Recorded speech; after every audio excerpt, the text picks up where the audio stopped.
First of all, I want to welcome the Minister to the House, and it's true to say that this is probably the hardest thing that we have to do every year is to implement a social welfare bill.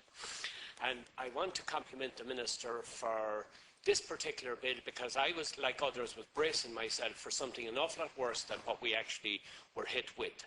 Now, before the budget, myself and my colleagues went to the Minister and we asked that people with disabilities be protected, child benefit be protected, the carers allowance be protected, the half-rate carers, the respite care grant, the fuel, the electricity, travel and many others, and also that middle-income workers by way of the family income supplement be protected. And she did all of that. Now, we know we had to take 290 million out of social welfare. That's courtesy of the troika that ye lads brought to town a number of years ago, albeit that at the time you didn't know they were in town for a while, and now you seem to have forgotten that you brought them in the first place. But anyway, they are here. They are telling the Minister she has to take 290 million out of social welfare. I'd ask ye, did ye make a pre-budget submission on how you take 290 out of the social welfare budget? I'd love to know what measures you proposed in that. I would love to know. But you will have an opportunity, Senator O'Brien, if you want to have the measure in relation to maternity benefit reversed, explain to the Minister where we can get the money in the social welfare budget. And I guarantee you there's no measure in social welfare that you can take that you will not hurt somebody. Somebody has to get hurt on this. I thought it was a standardisation. In relation to, can I have my 3 minutes left here? Look, in relation to the talk of the cut to social welfare for under 26s. My understanding is there's nobody being cut. A cut is where you're in receipt of money and somebody takes it away from you. But my understanding is whatever rate of payment that these under 26s are on, they will retain that payment. You want to well, that's my understanding of it. If you go from that is my understanding of it.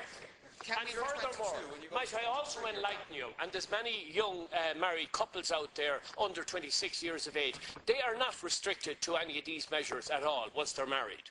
Just so that you probably didn't know that anyway, but just something to educate yourself with.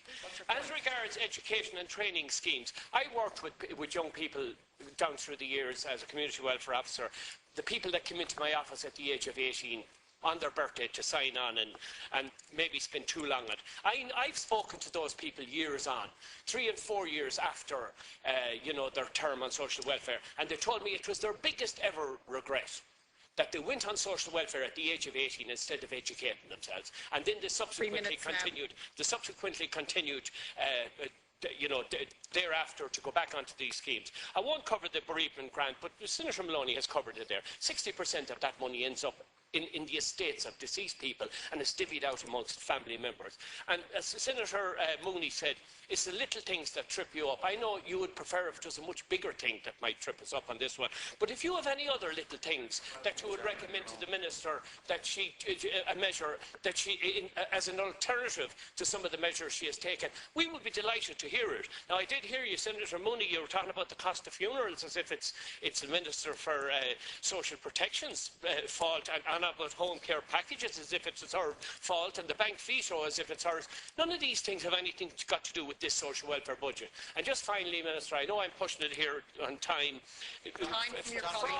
Fraud in social welfare has been mentioned indeed, and yeah, it is something that maybe we need to do a little bit more with, and I would be more than prepared to work with you on that, because we need to alleviate fraud in general. Thank you.